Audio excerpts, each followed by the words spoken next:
Delta Force is basically my dream game, Tacti Gamer. I'm addicted to Delta Force Extraction Mode, Fixate. DMZ 2.0 should be this, Stone Mountain 64. Delta Force is absolute chaos right now, Jack Frags. Delta Force might actually change the FPS genre with this, Big Fry TV. Am I a shill for Delta Force?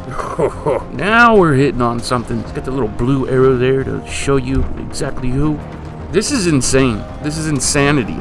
If this game wasn't a flat-out arcade game, I would actually be starting to get a little worried about the tactical shooter genre.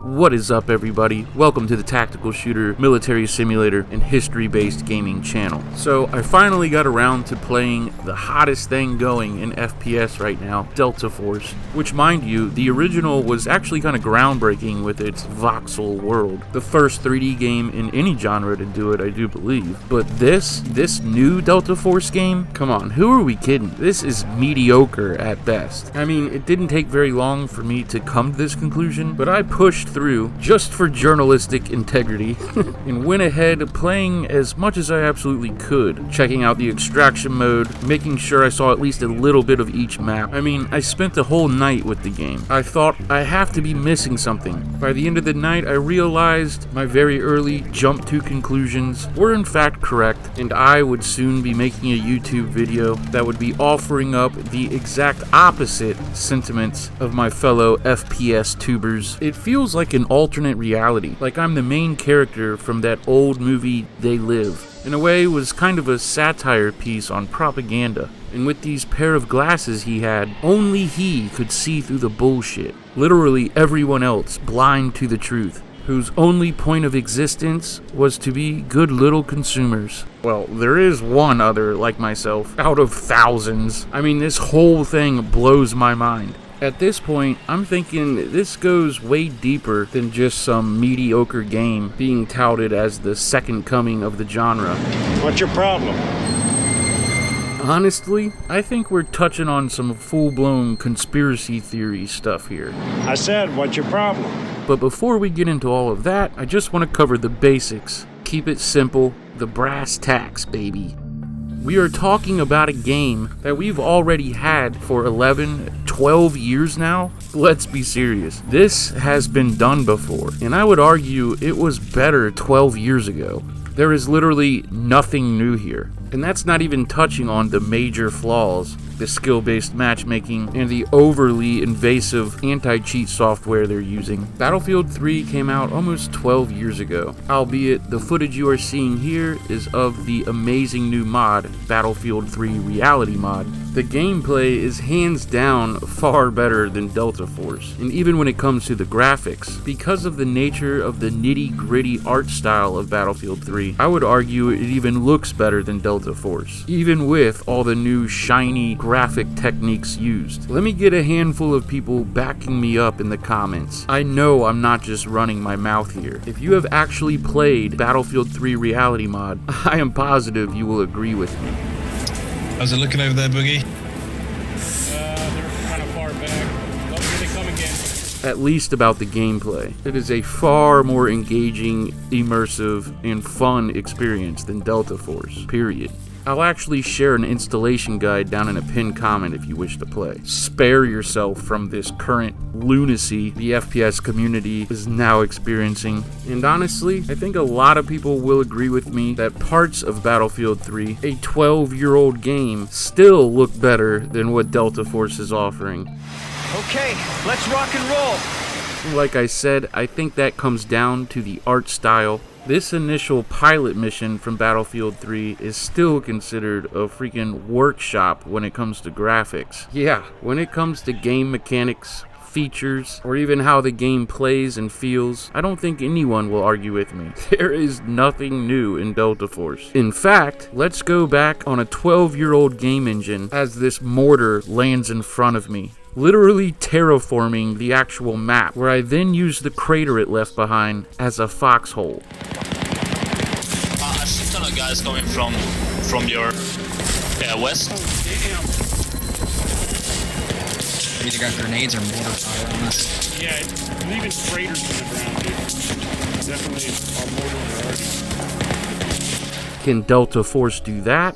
No, it can't, and it's been 12 years. I'll tell you what it can do, however, and that is offer up a myriad of shiny little trinkets for you to hold and cherish in your digital possession. Something I will never understand about current gamers. I mean, I could make a whole other video on this topic. It seems to be, and more so within the past decade, that games only have to be mediocre. The gameplay secondary to the amount of literal bullshit you can collect in the game. I mean, quite frankly, the game could be terrible, just good enough to have several thousands of people playing it, and just so a couple hundred of those several thousand are buying stupid little knickknacks. Oh, and this very minor minority of the player base will make the studio and shareholders a killing. So you just saw me jump into a crater made by an enemy mortar and use it as a foxhole. Now watch as we call in artillery on this 12-year-old game engine, mind you, prior to a full squad attack. Right after it stops pushing, right? Throw your smokes too. Full-on trees being blasted to the ground, craters etched out into the landscape, almost everything fully destructible, and most importantly, players actually working as a team. Alright, some of you save Go, your move in, smokes. move in. Some of you save your smokes as soon as it stops and push. I'm only here with my saw over watching. Yep. Alright, let's go! Get closer. I want smokes Yeah, over that wall. clear them all. Get smokes over the wall.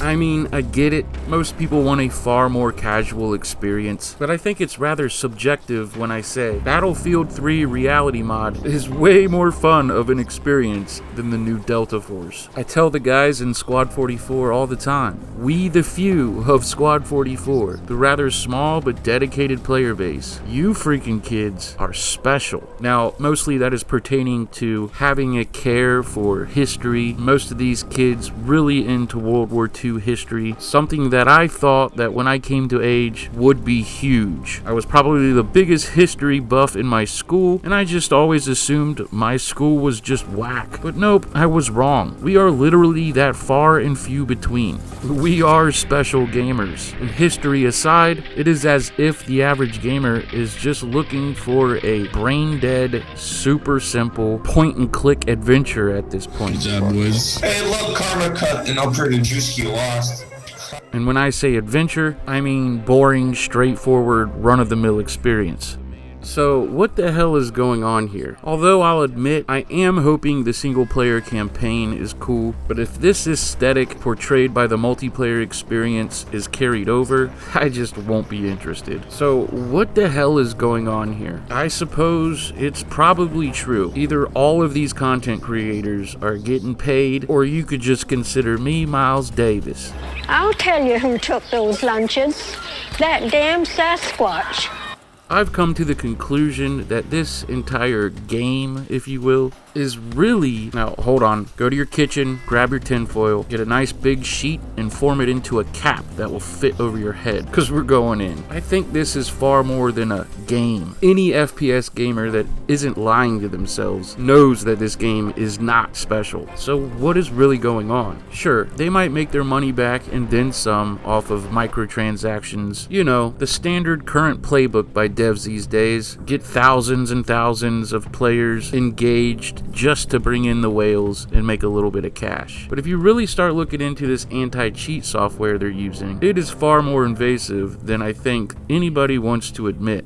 I am an old fart now. I was considered a conspiracy theorist before it was the cool thing to do. I mean, to the point where 20 years later, I had schoolmates DMing me to apologize for calling me crazy, and then of course asked me what I thought was going on with whatever current stupid situation it was in the news at that time. Saying that to say, I have come to know that in this very strange and peculiar world, the truth is often far stranger than fiction. And I'm not saying this is the case, but I would not not be surprised if years down the road, all of this information gathered by players will one day be used in a sinister way. And this whole entire game could just be a ruse for that. Some evil gaming cabal at the helm. In fact, this game could make little to no money as long as it has an awesome launch, getting a few million people to download and install the game, and boom, that's a wrap. The game could die from there. They've already got what they really wanted. And yeah, sure, believe me, I know I sound crazy, but ask yourself, what is the most expensive or lucrative asset in the world? Well, I can tell you when I was growing up, it was oil.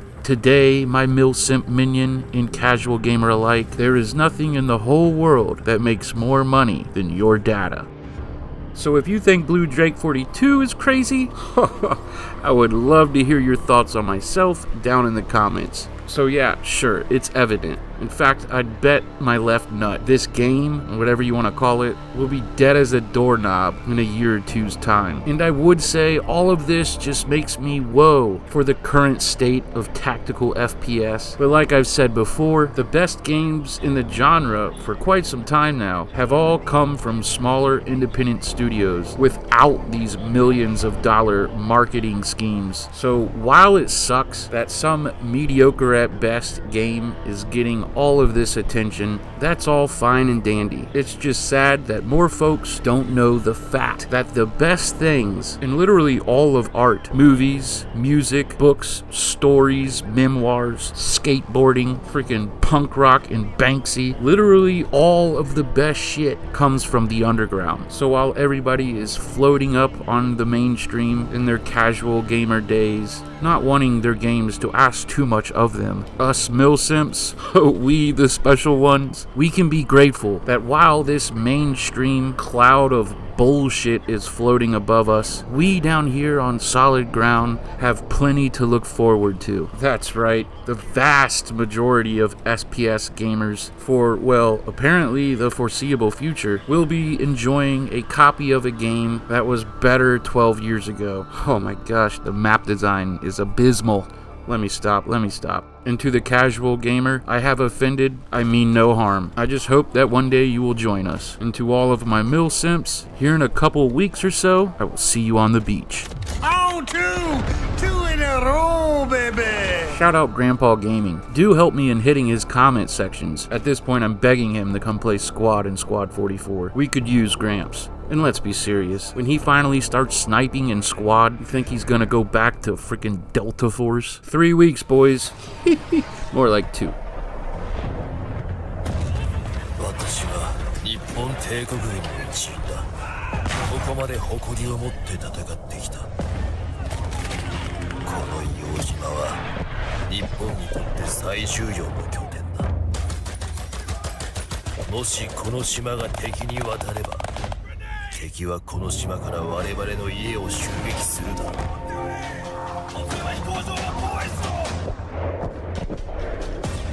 最後の一兵になっても私の義務は敵を止めることだ。生きて再び我が家に帰れないことを覚悟した。